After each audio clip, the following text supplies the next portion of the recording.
Hello, Global Gardeners. Welcome to the first edition of your Gardening Week Live for 2023. Let's talk gardening today. Let's answer your gardening questions and let's talk about the subject of addiction, gardening addiction. Is it real? Is it good? And let's see what you have to say in addition to what I have to say. Shout out to Berghaus from Slovenia today. So nice to see a lot of the regulars checking in and a few new ones. Let's start with a question from Renee C. Does anyone know how long it is to complete the process of putting a sweet potato halfway in soil to planting shoots that root outside? And so I actually just did a video about this a couple months ago where I planted a sweet potato that I got at the supermarket, put it into the ground, showed that whole process.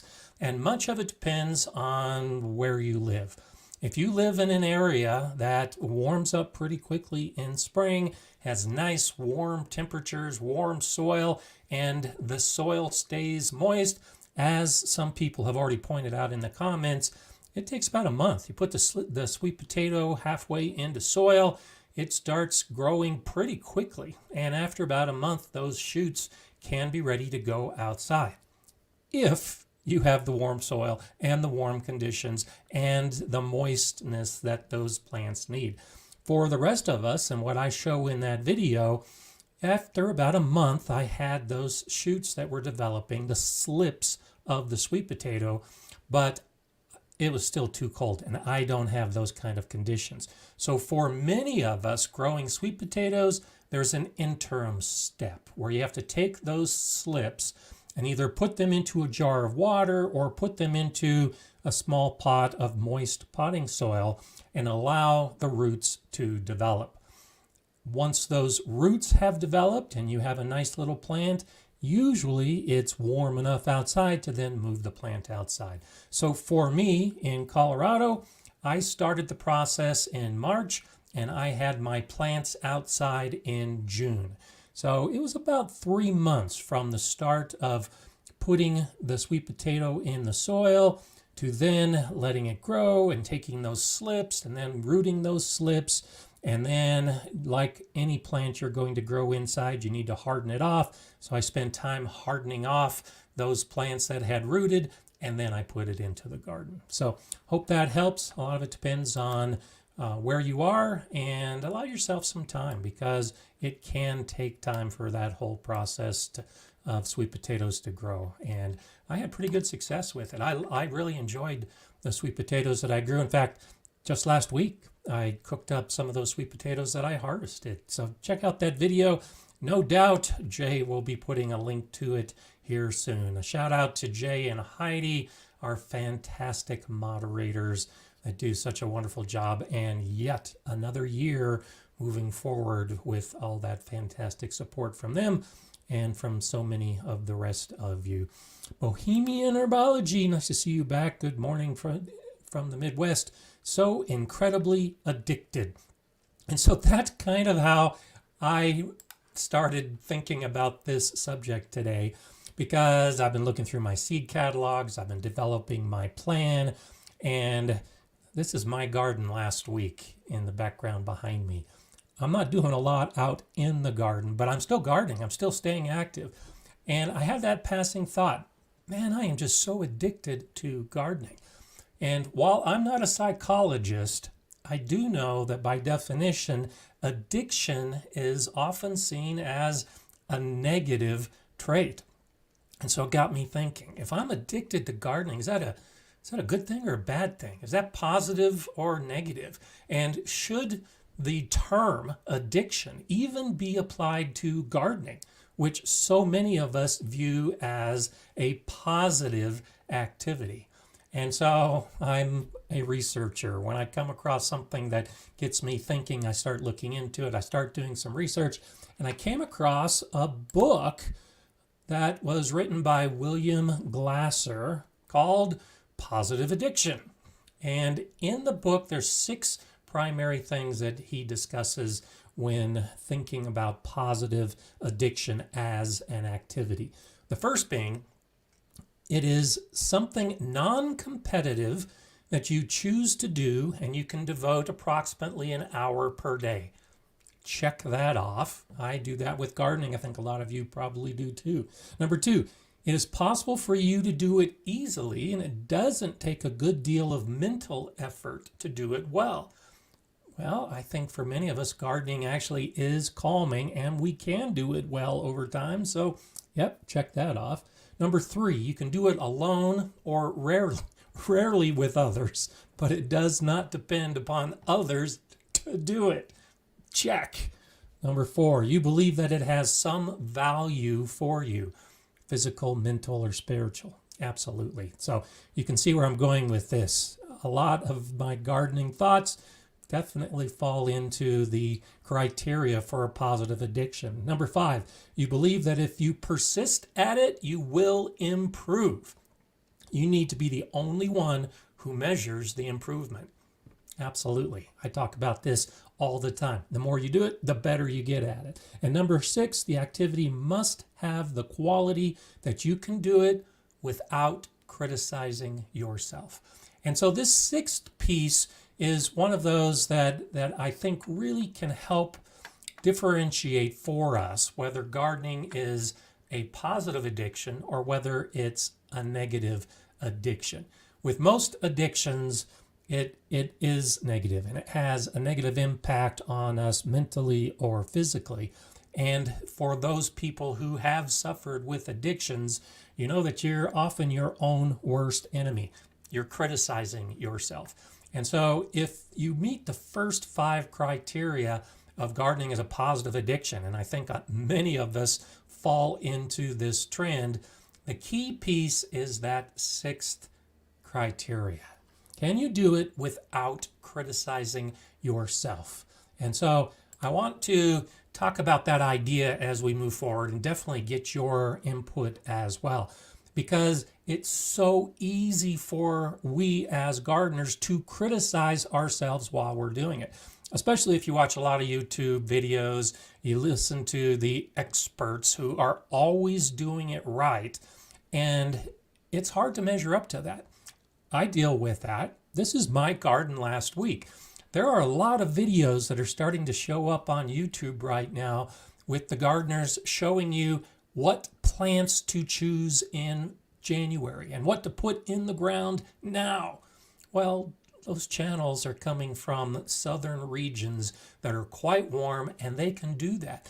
And so it's easy for many of us as gardeners to start criticizing what we are able to do, because the grass is literally greener on the other side of the screen from some of these other channels that are producing videos because they live in an area where plants grow year round.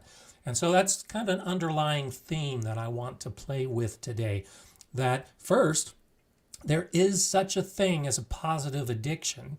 And yes, gardening can definitely be a positive addiction, but for it to be positive, we need to not criticize ourselves. We need to not be too harsh when our gardens don't turn out as well as somebody else's garden, or as we hope it will turn out. So let's share some thoughts about that as we move forward. Shandy's garden, one of the things I'm trying to prevent is feeling about gardening the way I eventually felt about my baking business.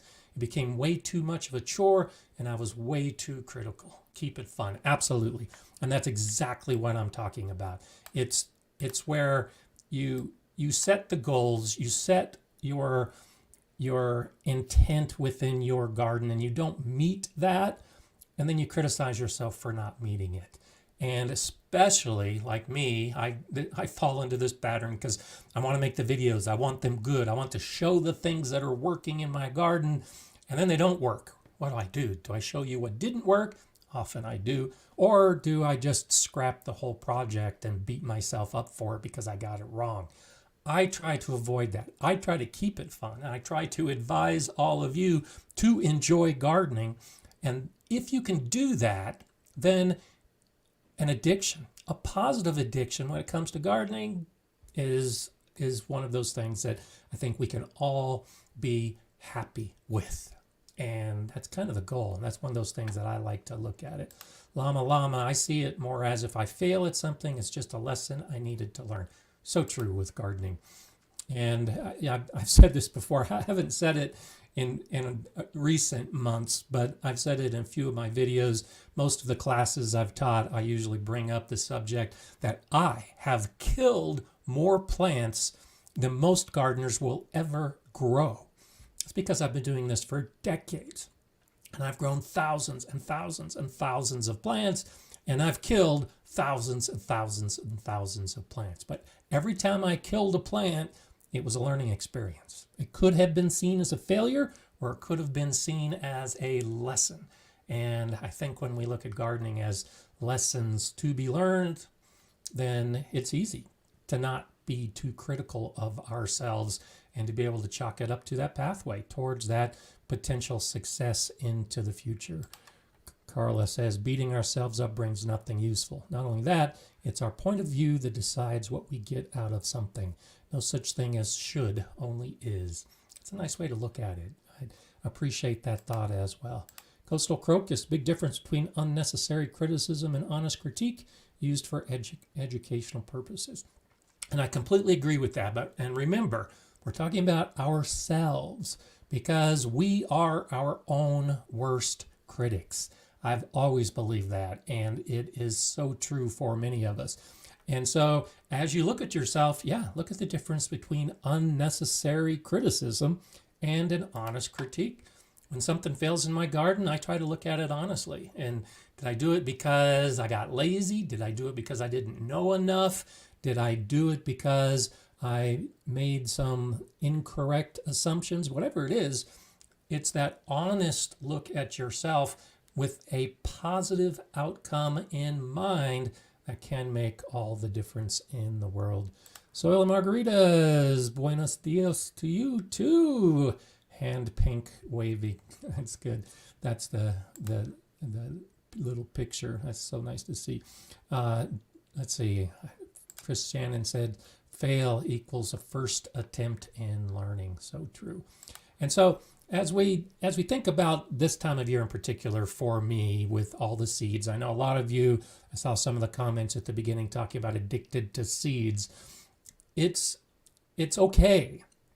You know, so the idea of addiction, when we talk about the harmful addictions, yes, we want to try to get help. We want to try to move forward. We want to try to avoid the addiction becoming worse.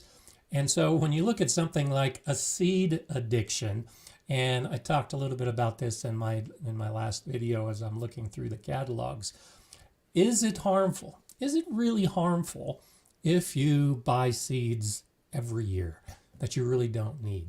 Well, for most of us, I would say, no, it's not harmful. If you see it starting to impact your day-to-day life outside of gardening, then maybe you might want to slow down. Maybe you might seriously seek some advice from someone who knows a lot more about addictions. Because if you're spending all of your money on seeds and not paying your power bill or eating, yes, that's where the idea of an addiction really becomes negative, because it is negatively impacting your life.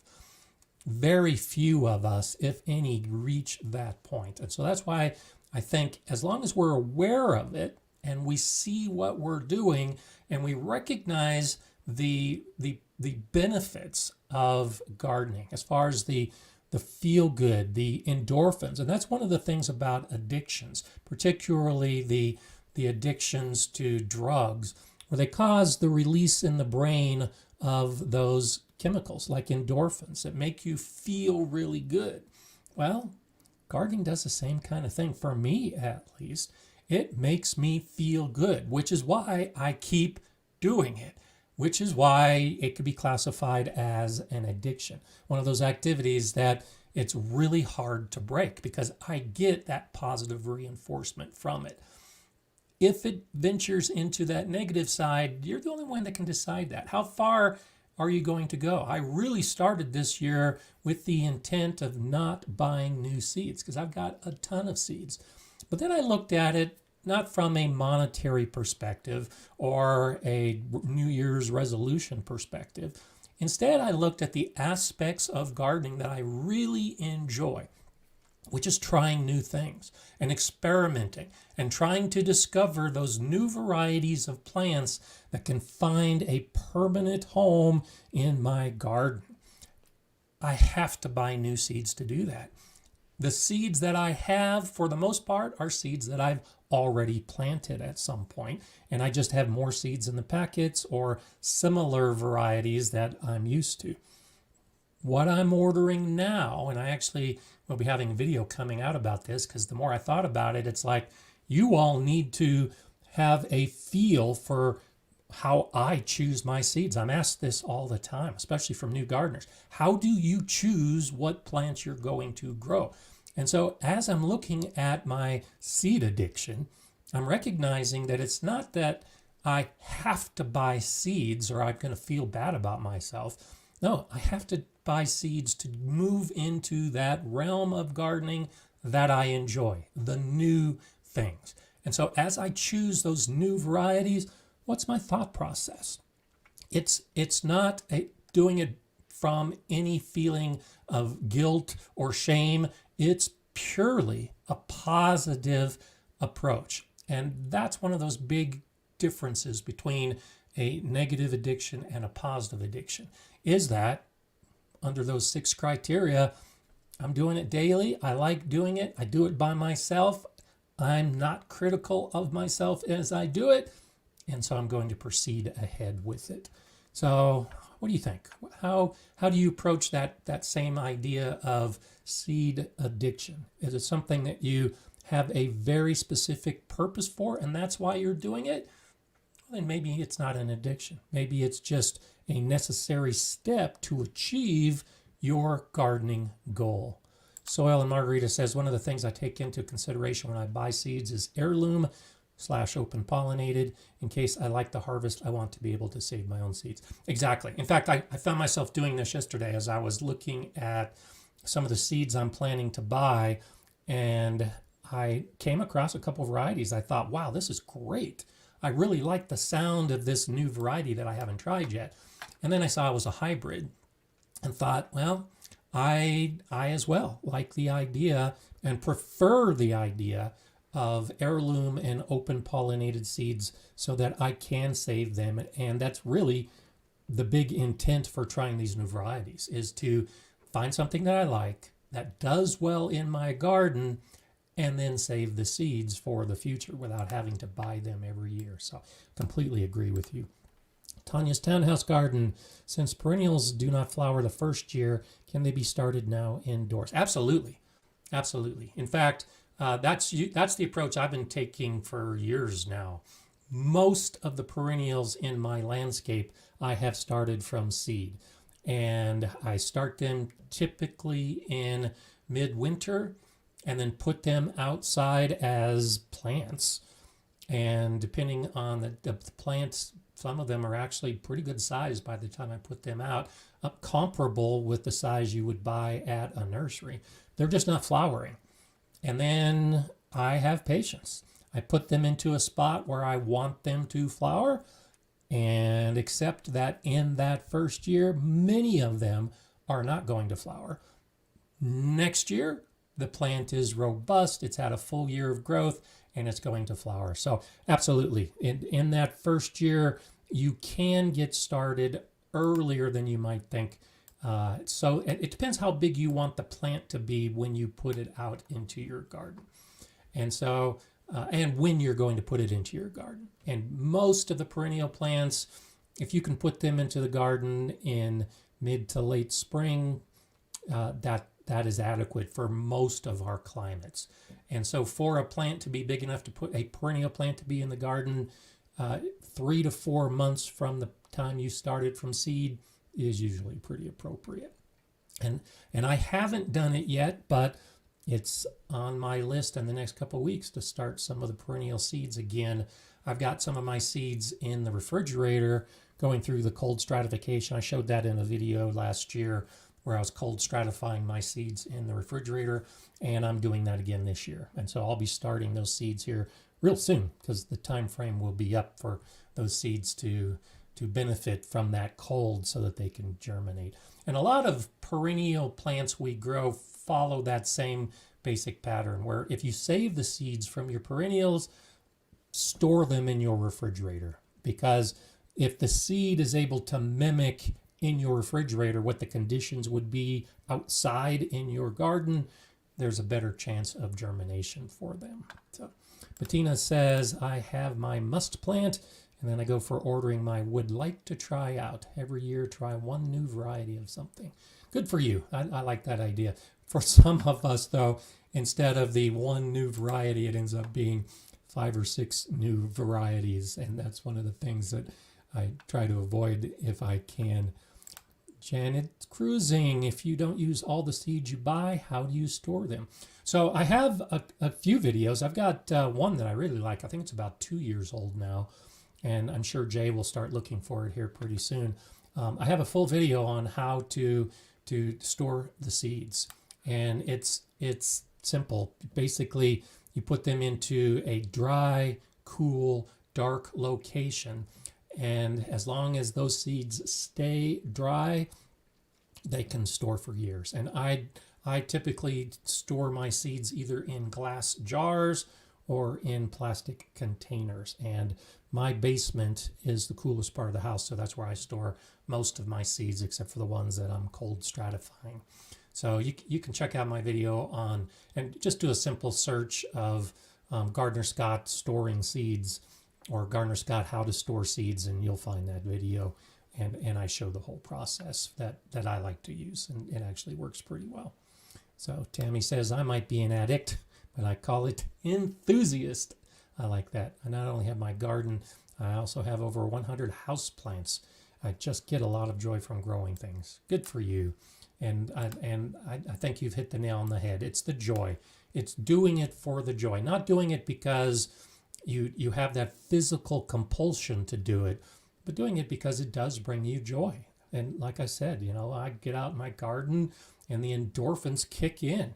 It's a joyful experience. And so doing something like that on a regular basis, as I was looking into the concept of a positive addiction, I didn't come across any articles that defined gardening as a positive addiction.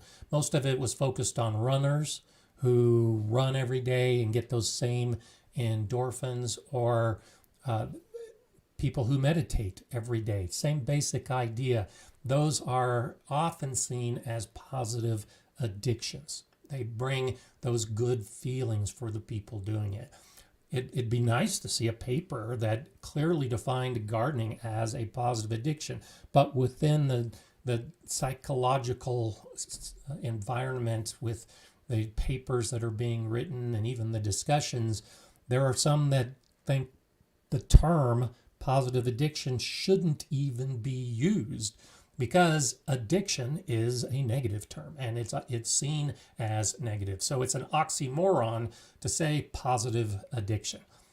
I'm not a psychologist. I don't have to agree with that mindset. I can just say gardening is my positive addiction and move forward with that concept for myself, regardless of any research that might be missing from the published works that are out there. Peter, nice to see you back from Auckland, New Zealand. So nice to have those of you that are willing to get up so early or stay up so late to enjoy the live stream. It's Monday for us, but it's Tuesday for those in Australia and New Zealand. So thanks for joining us too much. So Jay Dixon, there's the nice link. Too Many Seeds, Organization Solutions. Thank you for posting that. And Llama Llama says, I meditate in the garden. I like that idea. I don't do as much of that as I would like to. When my garden is fully built out and I have all my seeding areas and all the plants and all the flowers and everything else, I hope to actually spend more time meditating. I'm still in work mode. I just finished year 3 of my 5-year plan, so I've still got 2 years of my plan to build my garden. So I'm going to try to do more meditating in the garden and follow your lead this year. But Some of my meditation spaces aren't even built yet. Jamie says, gardening is a constant rabbit hole of knowledge. What a good thing to be addicted to. I like that idea. It is a good thing to be addicted to. That knowledge is a critical piece of it. Shanine says, I have to agree with you, Jamie. If there's anything to be addicted to, this should be it. So glad. So many of you are saying what I'm thinking. Floorman92 is saying your positive addiction is contagious and appreciated. Well, thank you so much for that. And that's one reason why I do this, and I say it on a regular basis. But I get a lot out of gardening. I really do. And I like to share that positive feeling with everyone around me and anyone who's interested in picking up on it, because I've been gardening for more than 3 decades now. I don't think it's been a passion except for maybe the last 18 years. And I would probably say I haven't been addicted to it except for maybe the last 5 years. And so it is a trend. It is one of those things that if you're new to gardening and you aren't feeling the same addiction that the rest of us are talking about, it's okay. It's just one of those things that it might lead to that if you allow it to, because of the positive feelings that it brings. But it does develop over time, because in the beginning it is a lot of work and it's effort and it's learning and it's trying new things. And at some point, when you can get to that stage of meditation, that stage of enjoyment, that's when I think the addiction really starts sitting, and you realize that you just want more of it, because it's easy. It really is easy to get the enjoyment from gardening after you've paid your dues, so to speak. After you've spent those years of killing the plants and things aren't working out and being jealous of the people who have the beautiful gardens. Once you get past that point, it's just a wonderful state of being. And I like being addicted to the seeds and to the gardening as well. And yeah, we also talked about in one of the Q&As a while back. Thanks, Jay, for bringing that link up as well. That's one of the live streams that we did where we were talking about saving and storing garden seeds. So yeah, I definitely have a lot of information on that. Gardener Cat, sometimes life gets hard and I'm not always sure how to cope. Going out into my small garden for an hour or two and fussing with my plants help me reset my baseline. Everyone can benefit from that. Totally agree. Totally agree. And I think that might help differentiate a positive from a negative addiction as well. Negative addictions really don't help anybody, you or anyone around you. Whereas a positive addiction not only helps you mentally and often physically, but by improving yourself in that way, it helps the people around you as well. So while some psychologists may disagree with the idea of a positive addiction as a definition, I think not only is it something that could be defined, but I think it's something that actually benefits more than just the individual that has the addiction. And it's one of those things that it spreads. You feel good about yourself, and the people around you are probably going to feel good about themselves as well. Vivian says, my drive is to find ways to garden with physical disability.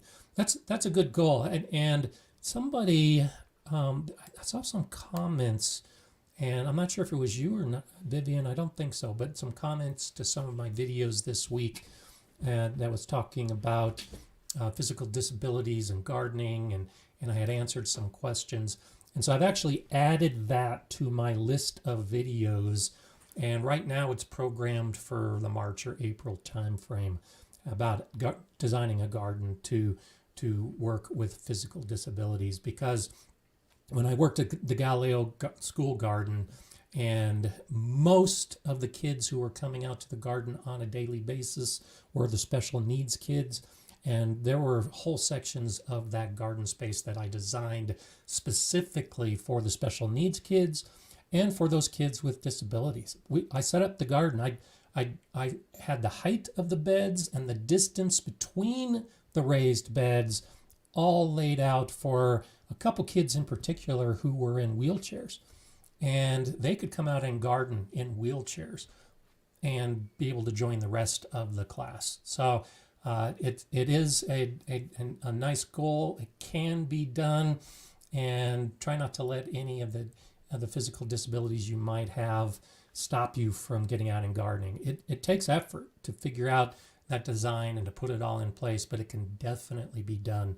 So good luck to you, Vivian, to help make that happen. And like I said, I'm planning a video in the months ahead that will help give some ideas, at least for those with physical disabilities, and how you can garden, plan your garden, and build your garden to be able to do that.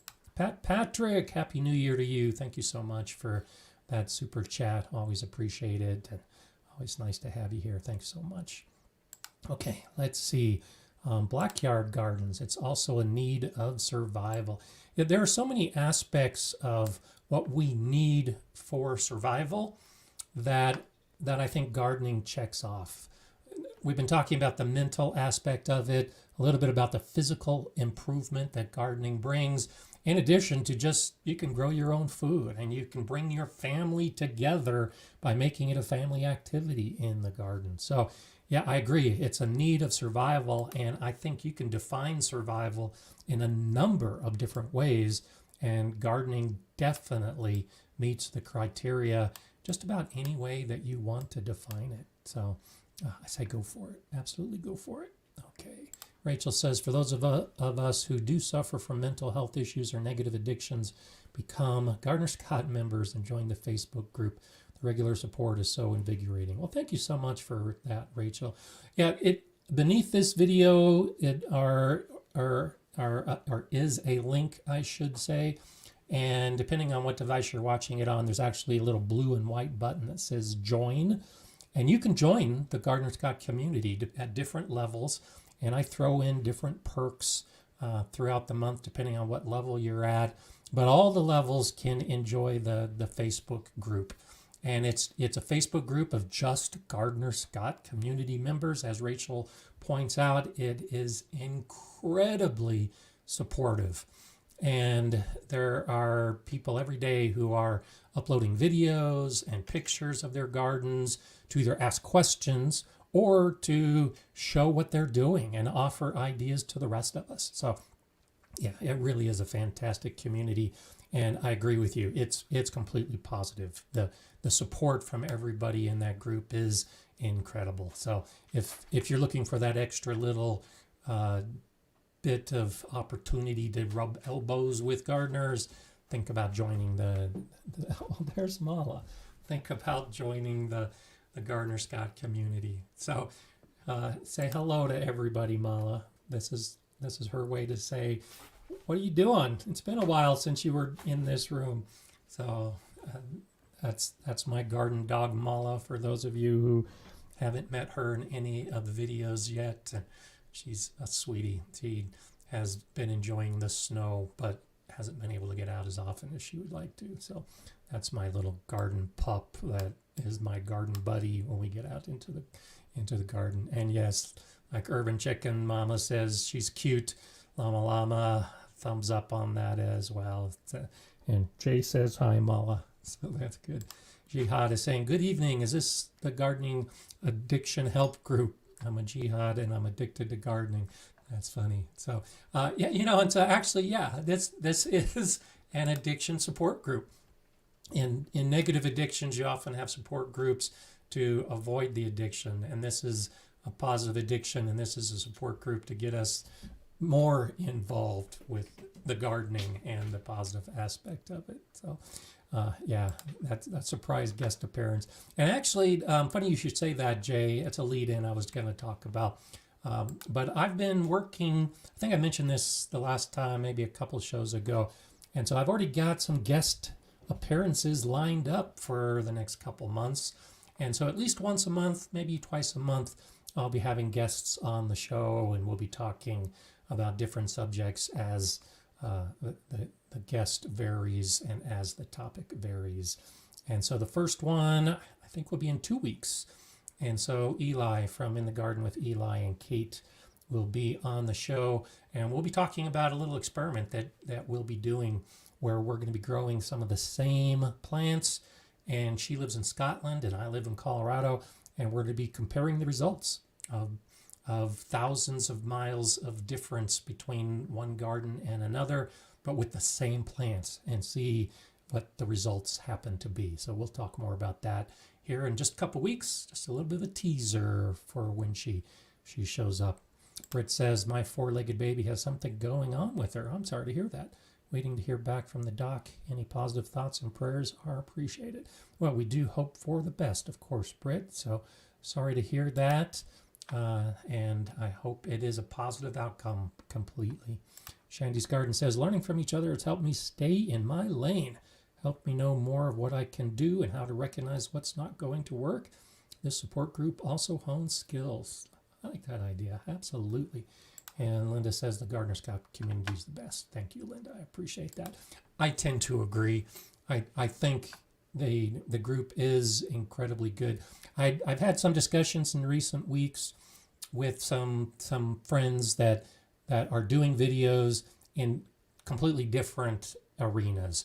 And they're on YouTube, but they're not on the gardening part of YouTube. And that was part of the discussion, was how do I deal with the trolls and the naysayers? And my response was, I don't, because I really don't get trolls. There's just something about the gardening community. If you're watching gardening videos, chances are you're not a troll. You're not looking to be negative and make those negative comments. And so these other people are in genres and niches of YouTube where it's a little more mainstream, so to speak. So they're getting just regular people watching their videos, and along with regular people are those people who are trying to be negative. In the gardening world, while we're regular people, we're looking to be positive. And so I so appreciate that from all of you. And, particularly those that are here today watching live and watching in the replay and that are members of the Gardener Scout community. It's nothing but positivity. And so that's why I wanted to talk about the idea of the addiction being positive, because you get to surround yourself with people who have the same mindset, who also have that same positive outlook on how we approach life. It's not all good. We have physical disabilities. We have mental issues. We have all those day-to-day activities that do bring us down, and that can be negative. But I just always like to see gardening as a way to instill that little positive spark in our lives to help us overcome some of those problems that we might have issues with. John saying, like Gardener Scott loves black creme as it's a short season producer in a hot area and a great taste. Let's have a black creme challenge open to all. So black creme is actually, I'm glad you said that. Black creme is actually one of the varieties that Eli and I are planning on doing, with me growing black creme in Colorado, as I love to do, and she'll be growing black creme in Scotland. And so I like that idea, John. Join us with that idea. In fact, I was planning to talk about that here in a couple of weeks when we come up with the specific varieties, and we'll be looking to you all to help us with that as well. You can join us all on that particular opportunity to see how we compare at the end of the season. So yeah, if you're going to grow a tomato, I would say grow black creme. And I'm not saying black creme is perfect for you, but black creme would be a good one to grow, because I talk about black creme a lot and I love black creme. And as John points out, black creme does very well in my garden because I have a short season and it gets very hot in summer. And black creme is ideal for those conditions. And so this is an opportunity, and I'd like to talk about this a lot, where you try something that's new in your garden and see what happens. And you don't necessarily are going to get the same results. And so it's one of these things that black creme does great for me. I love it. You should try black creme. And then if it doesn't work, take the time to figure out why. Is it because your season doesn't match the requirements that variety prefers? If your season is like my season and your black crims didn't turn out, then maybe it's a soil issue. And so I like this idea of actually all of us, or many of us, or those who choose to participate, choosing a variety. And maybe come August or September, we could have on one of these live streams a black crim comparison. And for that episode, we can talk about the results and what we saw about the black crim. So I don't want to necessarily put it out as a challenge, but I might encourage you to try something along those ideas, or along that idea, and then we can share our results at some point in the future. So interesting idea. See how wonderful this gardening community is as we share our ideas and come up with some of these thoughts. KP says, tried black crim 2 years in a row in Central Florida, failed both times. I'm trying Paul Robeson this year. Black Brady does super here for me. Good points. And that's exactly what I was trying to highlight, was black crim does well for me, but I've also had others in Louisiana and Southern California who have tried growing black crim and didn't have good results. So there you have it. In Florida, it failed both times. Paul Robeson, I've had mixed results as well with that, because Paul Robeson is rated by some as one of the best tasting tomatoes ever. And so in the book Epic Tomatoes, I think that's one of the books where he talks about Paul Robeson just being so incredibly tasty. And I've tried it, and it is incredibly tasty, but I have a hard time getting a good harvest in this area. And so that's why I'm always trying to find out the varieties that will do well in my garden. And that's why I grow black crim every year, because it does well every single year. And I'll just keep adding to my toolbox of seeds, so to speak. Shima from Mississippi, I think that is. Black crim and Cherokee purple do not set fruit despite flowering in San Antonio. Oh, there's Texas. Due to hot temperatures and dry years. I'm trying Floridade this year to see if they will stomach 95-degree plus Fahrenheit days in April. I love San Antonio. I went to flight training in Del Rio, Texas, and San Antonio was the big city that we would drive to when we'd have time off. And yes, it can definitely get hot early in the year, and it stays dry, and that can be tough for a lot of tomato growing areas. And I guess it was black brandy that KP was talking about, so that's good. John says, my wife's favorite now, and we raised 25 types. That's how we found it. Cool. Yeah, and so for some of us, black crim is indeed a favorite tomato. And that's why we keep growing it. And that's why I encourage you to grow it, because you may be in an area that it does well and you will grow to love it too. Or, like so many things I've tried over the years, it won't do well, and like in Florida, check it off and say, nope, not going to try that again because it didn't work. And that's one of the great things about gardening, I think, where we can all be trying the same thing. We're talking about different tomato varieties. And so as we talk about the different tomato varieties, some of them, a number of us are growing. Another variety, a bunch of other people are growing. It doesn't matter. We can still talk about tomatoes. We can talk about growing tomatoes. The specific variety, it's just kind of an aside. It's what our personal preference happens to be, or what we've learned to prefer in our own garden. But when it comes to tomato growing, we can all grow tomatoes. It's just a matter of finding that variety that does indeed work with us. At home with Cherie, Paul Robeson and Purple Cherokee both do great in my Zone 4 garden and are two favorites. They like Minnesota weather, it seems. Good for you. Yeah, and that's why I'm surprised about Paul Robeson, because it should do well in my Colorado garden, but I'm still struggling. But I'm glad that you've had success with it. And I've had mixed success with Purple Cherokee too. Wonderful tomato. I haven't grown it in a few years just because I have had a few issues with it, but maybe I'll try that again. So yeah, Lars says the black crim, and crim is a form of Crimea. and that was developed for the colder climates. A lot of the Russian varieties of tomatoes follow the same format, where they tend to be purple tomatoes or black tomatoes, and they tend to do well in colder regions with the short growing season. And so that's how Black Krim was named, because it comes from the Crimean region. You're exactly right in that. So Nick from Yuma says, grateful for gardening. That's great. Have you decided what you're going to use as a trellis? I keep looking for DIY trellis ideas. So I'm actually going to be trying something new this year, and I've got my trellis video.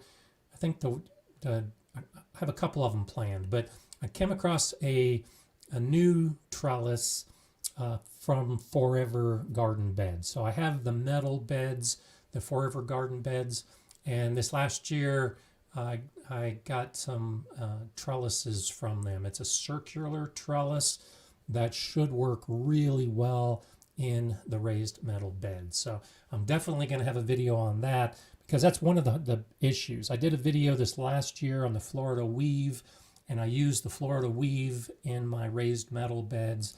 And so trellises in those beds are a little challenging. And so I think I have found one that works really well.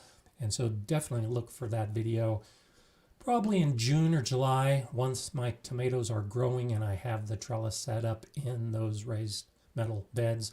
But then I'm also planning, and I've actually been planning this video for a couple years, so I've got old footage and new footage of different trellising methods. And so you can see that in my garden. I've got these hoops that I use as trellises, these tall hoops I continue to use for my tomatoes.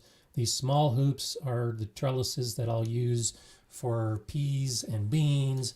And then back here in my concrete block bed, I've got a horizontal trellis of a cattle panel. And then beyond that, I've got the fencing in my enclosed garden. So I'll still be using all of those.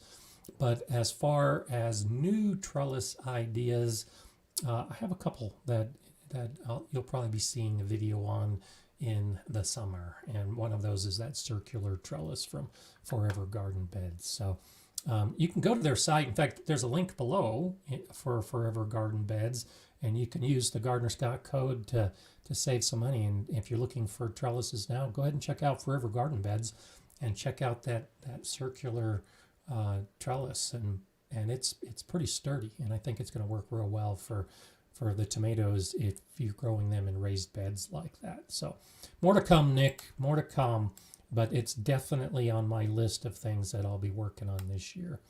I'm a big fan of trellising. One of those things that I haven't done much of that I want to do more of this year, and I shot some footage. So in this low bed right here, right directly behind me, that's where I had my squashes growing, my yellow squashes in particular. And I shot some footage on using low trellises like that for squashes like zucchini and yellow squash to grow them vertically. But didn't do the video last year. So I may use some of that footage and shoot some new footage to show how to do trellising for squash and melons, and an arena that I haven't had a video yet, but I've been planning it for a long time. So trellises are one of those things I think a lot of people should definitely be working on. So okay, let's see. Blackyard Gardens wondering, has anyone tried the chocolate cherry? One of my faves. Absolutely. In fact, I have a short that I did this last year because the chocolate cherry was recommended to me last year, and I tried it and loved it. So I agree with you. That's a wonderful one to try. Hey, Scott, everything fine with you? Good. So Scott, contact me. I've sent you a couple emails and haven't had a response. And so I don't know if I have a bad email address for you, but I had mentioned having guests on the show, and I want Scott Head to be a guest on my show again. So send me a message, Scott, because I haven't had any responses from you. I'd like to have you on here, and within the next couple months and talk about a lot of the things that's been happening. The Black Gumbo channel, Scott Head's Black Gumbo channel down in southern Texas, shows a lot of what I've been talking about, how we can be growing the same or similar plants and grow in completely different areas, often with the same results, but occasionally with different results. But Scott has really had some serious weather issues in the last year, and I don't think I'm understating that at all. So I'd love to have you on, Scott. We could talk about that as a main topic along with answering questions. So nice to have you here. Ultimate Gardening, another place to go see some nice videos and get some good ideas. Any 2023 garden goals? Absolutely. And so I originally had it programmed. In fact, it was the last thing I did before coming on today, was to move around some of the videos that I'm planning over the next couple weeks. And so I think I had planned for next Thursday a video on my gardening goals, but I think I've moved it to next Saturday. I forget. So anyway, I've been moving around the schedule of the videos that I'm planning to do. So yes, absolutely. I've got garden goals this year.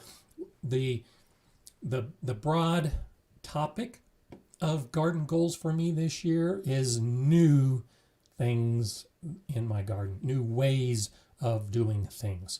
And so you'll be seeing videos on this, of course. That's just what I do. But I'm growing in a grow tent. You're actually going to see some hydroponics. I've never done hydroponics before, so I'm going to be growing hydroponics.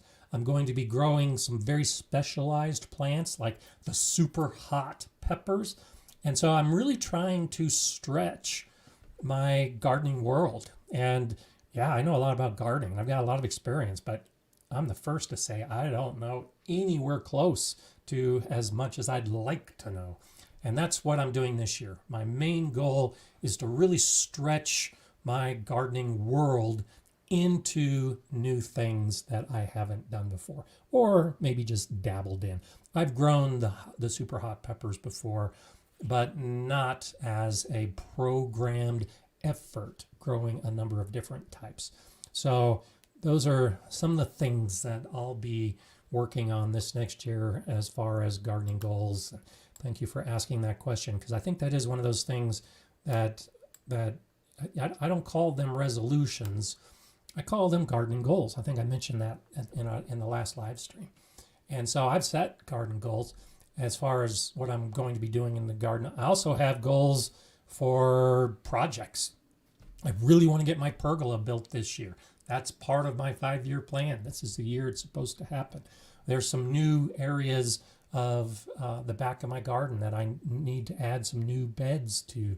That's going to be happening. So still have a lot of building in my garden that's part of my goals this year, in addition to the actual gardening and the planting. So you'll see more on that. Thanks for asking.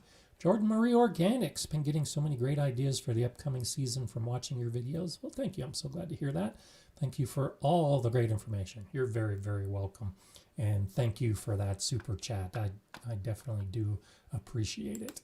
And you know, a lot of my great gardening ideas started because, you know, talking about the idea of addiction being a singular activity and something you do by yourself. Until I became a master gardener, I really didn't have any gardening friends. And so I would read and try new things with no clue as to whether it would really work or not. So I've done a lot of experimentation in my early years of gardening, which I think is one reason why I like experimenting so much. But it's working with the other gardeners that have helped me expand what it is I'm doing and what it is. And so like Jordan Marie is saying, it's getting those ideas from others that really can help color your world when it comes to gardening. So I'm so glad I could help. And it is one of those things that I think we can all help each other as we share our ideas and what we've tried and some of the other things that we want to do. Shanine says, I love to get enthusiastic new gardeners engage with new to gardening people and let them feed off of each other's enthusiasm. As a gardener of 50 plus years, I've found that to be most delightful. Exactly my point. It's getting that enthusiasm, sharing those ideas, and then seeing those other people pick up on those ideas and become enthusiastic as well. And that's part of the addiction aspect of it. And those are the endorphins I'm talking about. Those are the positive feelings that I think gardening brings. While it might be a solitary activity, when we share it, it just helps accent those feelings and really multiplies it. So absolutely agree. I love doing that. It's one reason why I have this channel, to try to get as many other people enthusiastic and eventually maybe addicted to it as well. So keep your fingers crossed. Maybe more and more of the world will become gardeners this year, and we'll have fewer problems and more positive energy. Okay, let's see. I know I'm falling behind in some of the comments, so I'm going to try to catch up. Ultimate Gardening says, I want to thank you for the support you've given me. You're an amazing gardener that I've had many ideas from. Hopefully within next month I reach my next milestone. Good for you. I so appreciate that. And so just the idea of talking about young, new gardeners, that's why I like the Ultimate Gardening channel, because it's a perfect opportunity to view an enthusiastic young gardener and seeing what they're doing and the ideas they're coming up with. So I'm so glad I can help out. I enjoy your enthusiasm and seeing what you're doing on your channel as well. So those milestones are definitely important. Nick is saying, gardening has brought me closer to my mother, but we do butt heads. I was thinking about having my own area that only I touch. Is that rude? No, not rude at all. In fact, I think that's a great idea. I tried to encourage that in my kids when I was trying to get their help in the garden and allowed them their own space, but they were teenagers and not interested. Now they're coming around that they're older with families of their own and creating their own garden spaces. But particularly if they were younger, or if they live near me now even, my daughter's garden, I don't step in and tell her what to do. It's her garden to do as she pleases. I think it would be rude to tell other people how they should garden. I think we should all have our own spaces. And if it's a space within a greater garden, take it, do it, make it yours. And I don't think that's rude at all. I think it's just an opportunity for you to express yourself in your own space. So take advantage of that, Nick. And hopefully your mother will come on board. Tell her to watch today, as I say, share the space. Let Nick do his own thing in his own area, and everyone will be happier as a result of that. So I think that that's one of those things about gardening, and I say this regularly, that there is no one way to garden. And I caution you all a lot on following the advice of someone just because they have a YouTube channel. Because those channels right now that are saying these are the plants you should start in January, well, they don't match with all of us. And you really do need to figure out how to garden in your own way for your own space. And one of the best ways to figure that out is to have your own space where you can try and fail and learn and succeed, all as part of your gardening journey. So for everybody, make sure you have that space where you can do it your way. And it may be that it's not the best way, but that's all part of the journey, is figuring out what's the best way for you without necessarily following the blind advice of others who aren't in your garden space. Thank you, Greg. I appreciate so much. Happy New Year to everyone. Happy New Year back to you. Thanks again for all the great gardening discussions and advice. Oh, you're so welcome. And when I'm not here, like last week, I had some issues with the Southwest debacle, and I won't say anything more about that. That's why I wasn't going to be here last Monday, but I missed the time with you all, and I'm so glad when we can get together and share the time, because I get a lot out of it too. Aaron saying, can you use the hoops as trellis, growing more up and horizontal? So absolutely. So again, this is my garden space. And so this is a tall hoop that is about 6 feet tall that is specifically built as a trellis. And it's for tomatoes, and I have my tomatoes that grow up to about 6 feet. They'll poke out the top to about 7 feet. And I show that in a video where I top the tomatoes when they outgrow my trellis. But these other hoops, I use those as trellises all the time. And can't really see it in this video, but in this trellis, some of the videos that I shot this last year where I had pictures of my peppers. In this bed right here, I grew peppers, but on the back side of this bed, I grew cucumbers. And so in those videos, you can see the yellow twine that's coming down from the top of that hoop that I trained the cucumbers to grow vertically. And so I use these hoops to grow vertical cucumbers every year. That's one of the main things that I use them for. I think in this back one back here, actually the middle one I was growing beans, and I did the same thing where I had the twine coming down from the top of the low hoop and then trained the beans up the twine.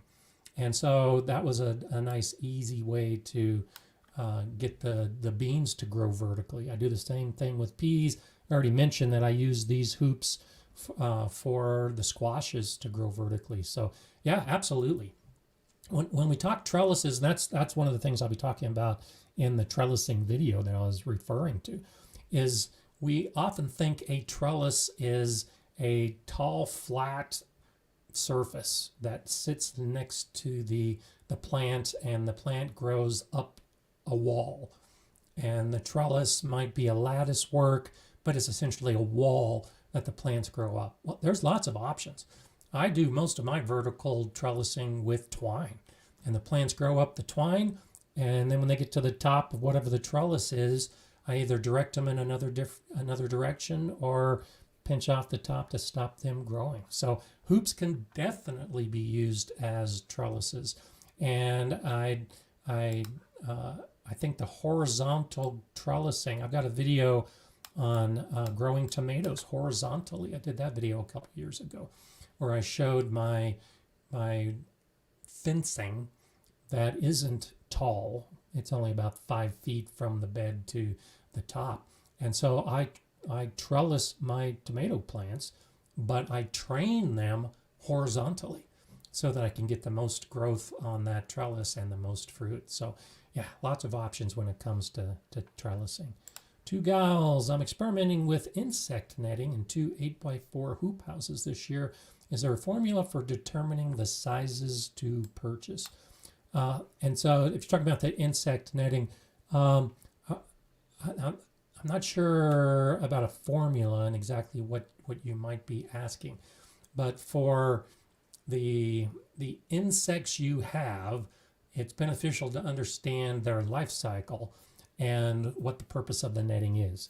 And so for many of the insects, pests that we have in our garden, it needs to be a pretty fine mesh, like a raw fabric material. And if you cover the hoops with that material, it's too small for the adult insects to get in, and it's the adult insects that get in and lay their eggs in the soil or lay their eggs in the stems that cause the problems.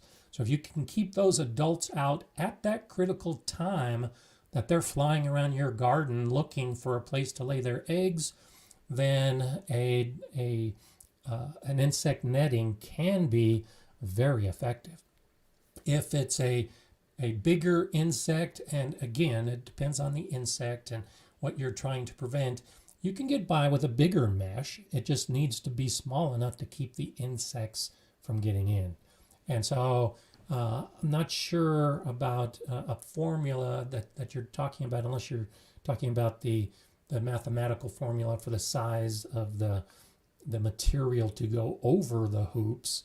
And then it's just a simple matter of 2 pi r to figure out what the radius of the the circle is, or in this case, it would just be pi r, because most of the hoops are about half the size. So you don't need a full circle diameter. You only need half diameter of a circle. But you do the math to figure out how much material you use, and then the size of the mesh to match the insect that you're trying to keep out. So hopefully that helps a little bit, and it can be very effective. I've learned more and more just because of my region and the insects I get, that I can plant most of my spring garden without the need for insect protection, insect pest protection, because it's just so cold. Most of the insects haven't appeared yet when I'm starting my spring garden. But what I've discovered is when I start my fall garden, my plants do benefit from that pest protection, because I'm putting my fall garden seeds in summer, and that's when a lot of these insect pests are active. And so not only think about that barrier between the insect pests and your plants, but when to use it. And it all deals with the life cycle of the insect, when those adults are active, and it could be the middle of summer that you're using some of that protection, and maybe or maybe not in spring, which is when most of us assume we would need the most protection. Depends on your own weather patterns and what's happening in your garden. KP, nice to see you here again. Here in Florida, learning to garden by the temps over my zone has changed my gardening. Some things I can't grow, and that has saved me a lot of stress. Can you speak specifically on that? And so that's one of those subjects I broach on often. And to your point that the temperatures have changed the gardening, it's a lot of what I was just talking about. A garden journal is something that those of you who have watched before know I talk about often. It's tracking the temperatures in your garden, what's happening in your garden with your plants, and then over time, trying to identify a trend. And so we were talking about the black crim tomatoes earlier and how they do great in my garden, but they don't necessarily do great in a Florida garden. So the first part of this is like you say, recognizing that it will change how you garden. Either being in Florida, where you could potentially garden year round if you have the appropriate protection over your plants for when it does get cool, or like Scott Head does a lot of gardening at times of year that I don't. But then you have a weird, severe winter and it kills plants that never got killed before, or damages plants that you have to wait for them to spring back. I live in a region like this where we get inches and inches and inches of snow every year, and I know how to garden in that region. When it changes and I have an early spring, I have to make changes to how I garden. Or for these summers that have been getting incredibly hot, I've had to make changes in how I garden. The first part of it is recognizing those changes, and by keeping a record to then identify a trend. If you just have 1 year with a crazy winter or a crazy summer, it happens. And it happens to all of us who have been gardening for a long time. You take the results and you hope it doesn't happen again. But when it does happen again, that's when you have to start learning. And so for those of you in the southern United States, for example, this isn't the first severe weather that's hit this year. I drove through the Texas ice storm of 2 years ago. That devastated gardens, including Scott Head's garden. And so once you start seeing this trend, like maybe in the Houston, Texas area, where every other year, or maybe every 2 out of 3 years, you start having these severe ice and severe cold conditions, now you need to start thinking about how you're going to manage that. Because 1 time is an anomaly.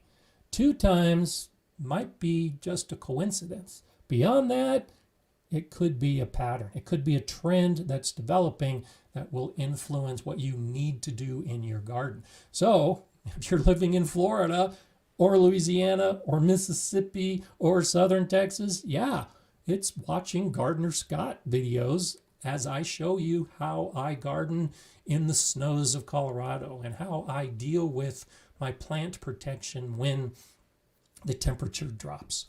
And the reverse, if you live in an area that used to be cold, that is now progressively becoming hotter and hotter, you check out the Scott Head Black Gumbo channel, who's growing in southern Texas, to get an idea of how to garden in the heat. So I think that's a big part of it. And to your point, KP, about saving a lot of stress, recognizing that you're not alone, that it's happening to others, but that it is something that you can deal with and manage and modify the way you're doing things, makes it easier for you to relieve some of that stress and maybe even not get stressed at all when it happens. So I hope that helps. I hope that was some of the ideas that you were looking for as far as my thoughts and in moving forward. And it deals with plants as well. When you're talking about some things that you can't grow, recognize that as well. There are plants that you may have been able to grow year after year, and now they don't do as well. You might need to change some of the plants in your bag of tricks. And that's why I'm always looking for new tricks to put in my bag, those new seeds that will do well in my garden, because I do recognize that my summer is different today compared to what it was 20 years ago. And so I need to modify my plant selection as a result of that, which is why when I'm looking through the catalogs, I'm looking specifically for descriptions of seeds that match what I'm looking for. And hopefully that will make a difference in the long run. So be flexible. Gardening is all about flexibility if you can. And Dusty Flat says, this weather's made it necessary to set up permanent hoops to switch out different covers. And you can see that behind me. Yeah, I completely agree. That is one of the ways that I've modified my gardening, is I had these hoops. These are my cattle panel hoops, the sturdy hoops. And the reason I like using them is because they double as trellises. They're very, very sturdy. And the primary reason for the hoops in the first place was so I could cover them with plastic to get that extended growing season. In the spring, when I get an unexpected cool spell of weather, I can cover my beds with plastic over these hoops to keep my plants growing well. It's evolved. I used to have the hoops over covered with plastic in beds that were not filled with the plants that needed the trellising, like the cucumbers and the peas and the beans and the squashes. I would take the hoops off for most of the growing season. And when you look at my videos over the years, you'll see that most of my beds during the season don't have hoops over them. If you look at my videos from this last year, you'll see that most of my beds now have these hoops as permanent fixtures because I'm using them to hold the shade cloth that I now have to use during the summer months. And so I agree with you, Dusty Flats.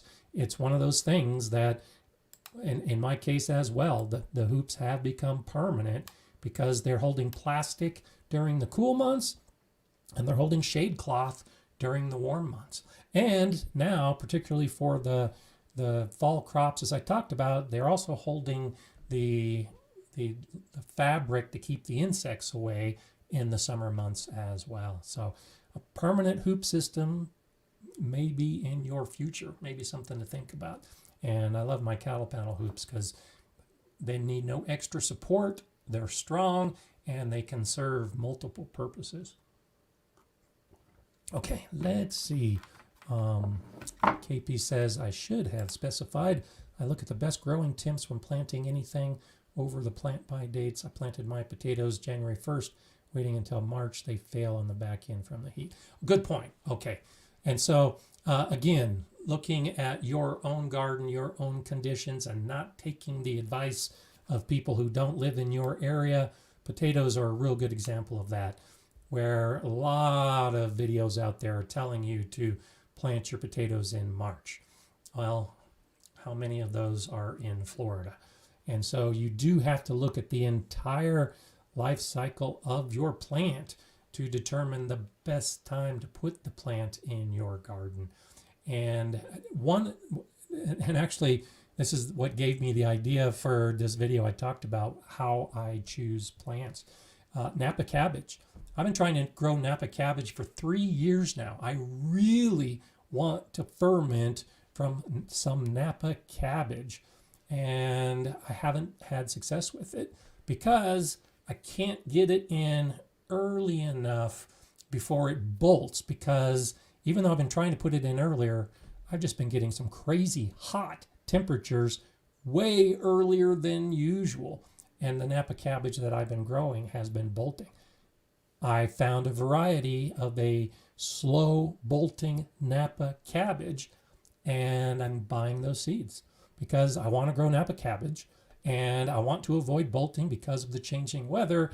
And so for me, that's a good example of choosing a seed to try to overcome the problem. Like in this case, if you put it in at a time that's recommended, the heat may make it so that you can't get a harvest, a suitable harvest from it.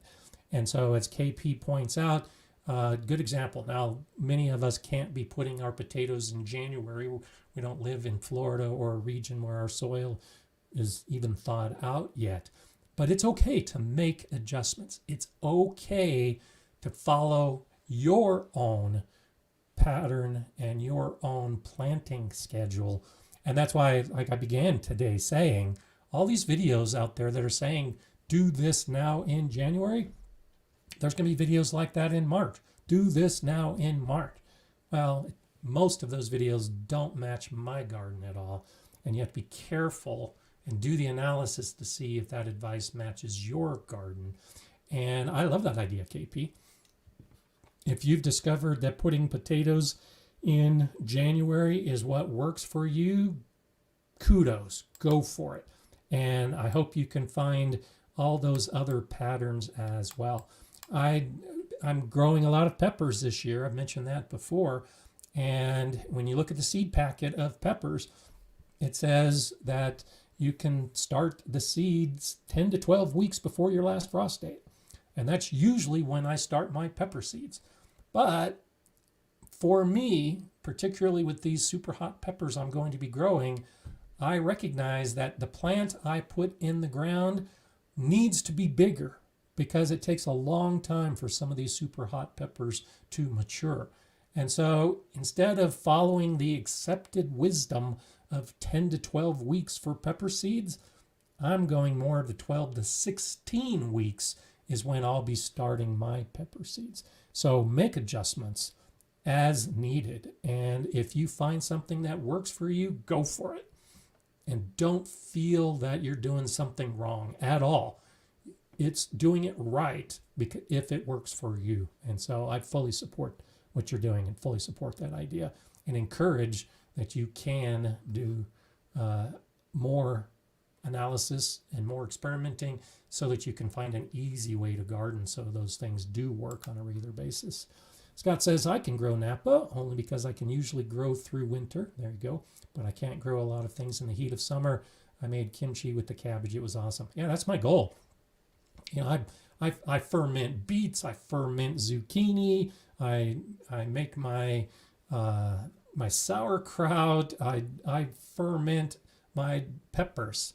I finished that video. I really like that video. It's coming out in months when it matches. But I made fermented hot sauce, fermented pepper hot sauce this year. That is incredible. I love fermentation. I want to make kimchi, but I've just had such a hard time growing the Napa cabbage. So let's see if the new variety I found is going to work for me.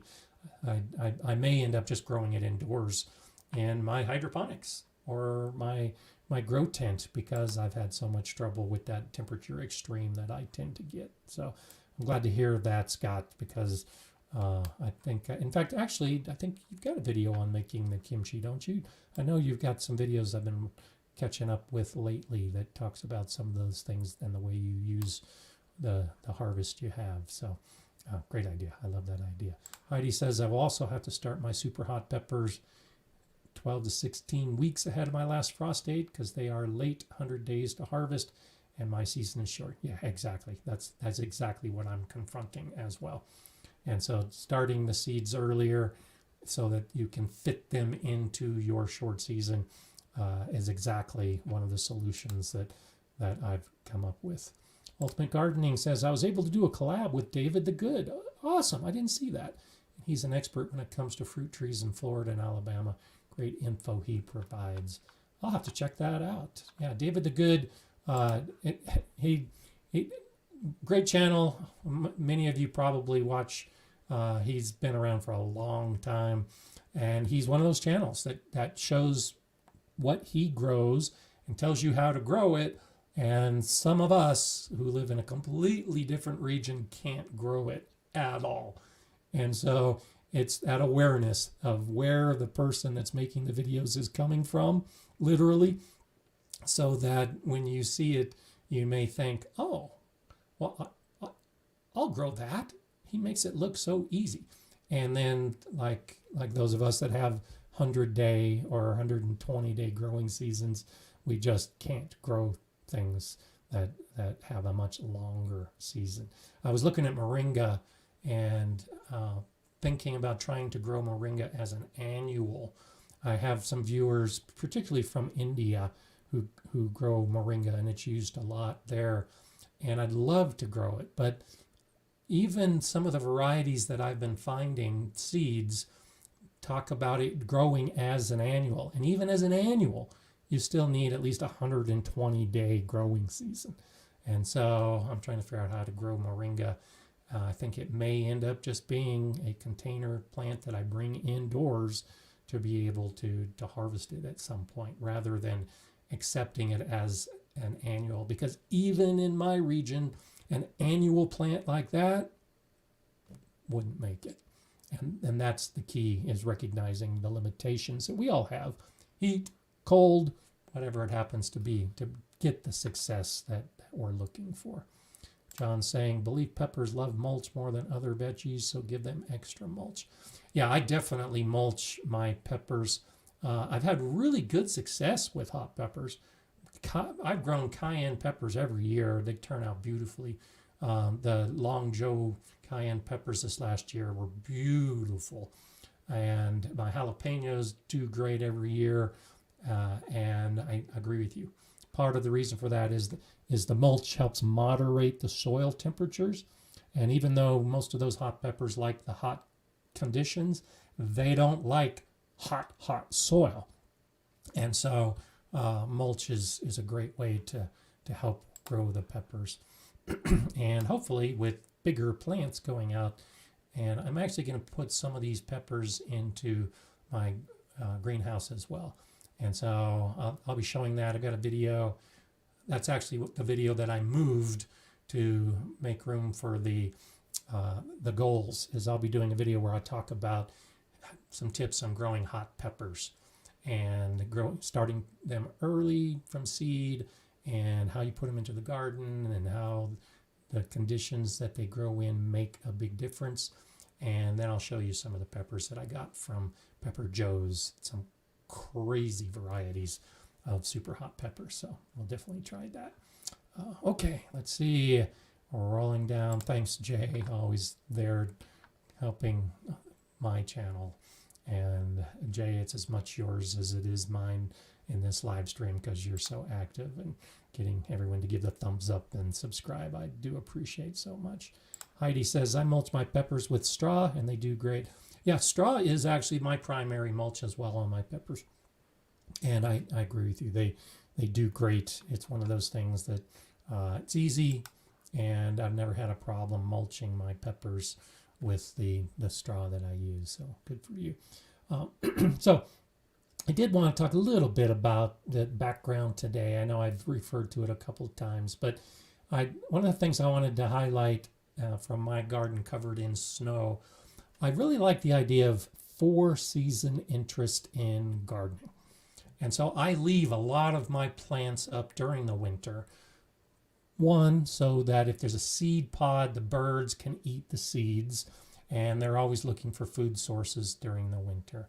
But also because when the snow lands on the plants or the trellises or whatever is in your garden, it adds a nice visual element.